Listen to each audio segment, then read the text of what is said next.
बिस्मिल्लाहिर्रहमानिर्रहीम अस्सलामुअलैकुम। Welcome back to my channel. जहाँ भी रहे खुश रहे, हैप्पी रहे और हेल्थी रहे। आज आपको मैं आलू वाले पराठे की रेसिपी बताऊंगी, वो भी लच्छे वाला।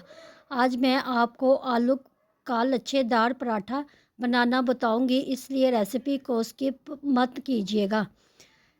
हर ट्रिक को फॉलो कीजिएगा, इंशाल्लाह आपकी भी रेसिपी बिल्कुल परफेक्ट बनेगी। चलिए स्टार्ट करते हैं। जिसके लिए मैंने 2 कप सफ़ेद आटा लिया है। ये बिल्कुल वाइट आटा है और इसमें हाफ़ टी स्पून नमक और हाफ़ टी स्पून मैंने चीनी का शामिल कर दिया है। और इसी के साथ 1 से 2 टेबलस्पून कुकिंग ऑयल भी शामिल कर दें। इन तमाम चीज़ों को मिक्स करके और इसको पानी के साथ गूंद लें। ये मैंने वार्म वाटर लिया है। हल्का हल्का पानी गर्म होना चाहिए, इसी के साथ इसको गूंद लें। आटा बिल्कुल नरम नहीं होना चाहिए और ना बिल्कुल सख्त। इसको अच्छी तरह से गूंद लें और गूंदने के बाद इसको तकरीबन 10 मिनट के लिए रख दें। और दूसरी तरफ इसका मिक्सर रेडी करते हैं। मैंने 4-5 मीडियम साइज़ के आलू बॉयल कर लिए, इनको कद्दूकश कर लिया है। मैं सिर्फ एक पराठा बना कर तैयार करूँगी। और इसमें मैंने हाफ़ टी स्पून नमक का, हाफ़ टी स्पून लाल मिर्च का और half teaspoon chilli flakes का और हाफ़ टी स्पून चाट मसाले का शामिल कर दिया है। इन तमाम चीज़ों को अच्छी तरह से डालकर मिक्स कर लें।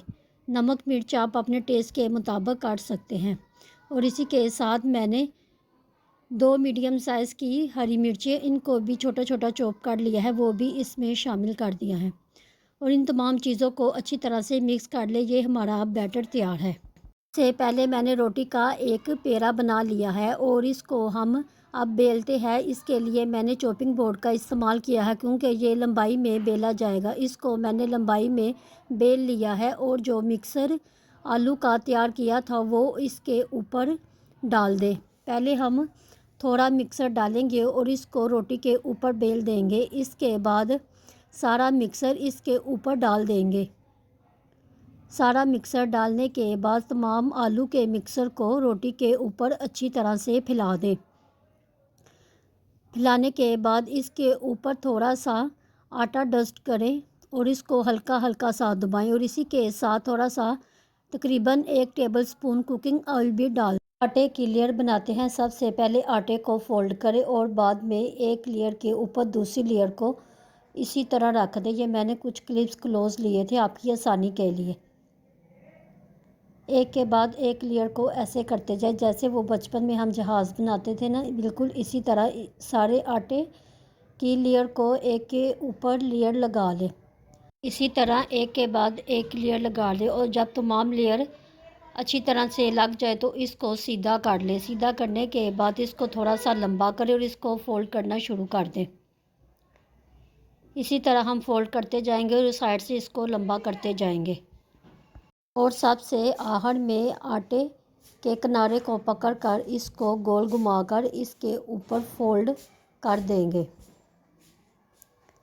ये आटे का पेड़ा बनकर रेडी हो गया है। इसको 10 मिनट के लिए रेस्ट देते हो और बाद में हम इसको थोड़ा सा ऑयल डस्ट करके और थोड़ा सा आटा डस्ट करके इसके ऊपर इसको फैला देंगे। ये इसको हम हाथ की मदद से ही प्रेस करते जाएंगे, बेलन का इस्तेमाल नहीं करेंगे।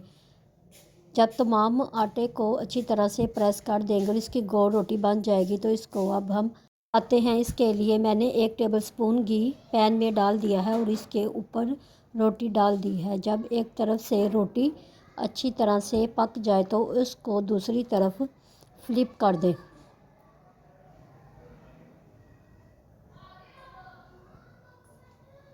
और दूसरी तरफ से रोटी को अच्छी तरह से पकने दें। जब रोटी अच्छी तरह से 5-10 मिनट के बाद पक जाए तो इसको टर्न कर दें। किस कदर देखने में ये डिलीशियस लग रहा है, इंशाल्लाह आपको ज़रूर पसंद आएगा। और इसकी लेयर भी देखें किस कदर इसकी लेयर अभी से निकलना शुरू हो गया। मैं कि आपको स्टिक की मदद से इसकी लेयर दिखाती हूँ कि ये इसकी कैसे लेयर बनकर रेडी हुई है। एक तरफ से इसकी लेयर बन गई। अब मैं आपको दूसरी तरफ भी इसकी लेयर दिखाती हूँ कि दूसरी तरफ भी आटे की बिल्कुल इसी तरह लेयर बनी है जिस तरह पहले वाले साइड पे लेयर बनी थी। मुंह में पानी किस किस के आ रहा है। लच्छेदार आलू पराठा हमारा बनकर रेडी हो गया है। रेसिपी को ज़रूर ट्राई करना। अगर रेसिपी पसंद आए तो मेरे चैनल को सब्सक्राइब करें, लाइक करें, शेयर करें, बेल आइकन के बटन को ज़रूर प्रेस किया करें। मैं आपको टेस्ट करके बताती हूँ। बहुत ही क्रंची और मज़े का बनकर तैयार हुआ है। रेसिपी को ज़रूर ट्राई करना। तमाम टिप्स और ट्रिक को अच्छी तरह से फॉलो करेंगे तो इंशाल्लाह आपका भी आलू वाला लच्छेदार पराठा इसी तरह बनकर रेडी होगा। रेसिपी पसंद आए तो मुझे कमेंट बॉक्स में ज़रूर बताना। मिलते हैं नई रेसिपी के साथ। दुआओं में याद रखिएगा। अल्लाह हाफिज़।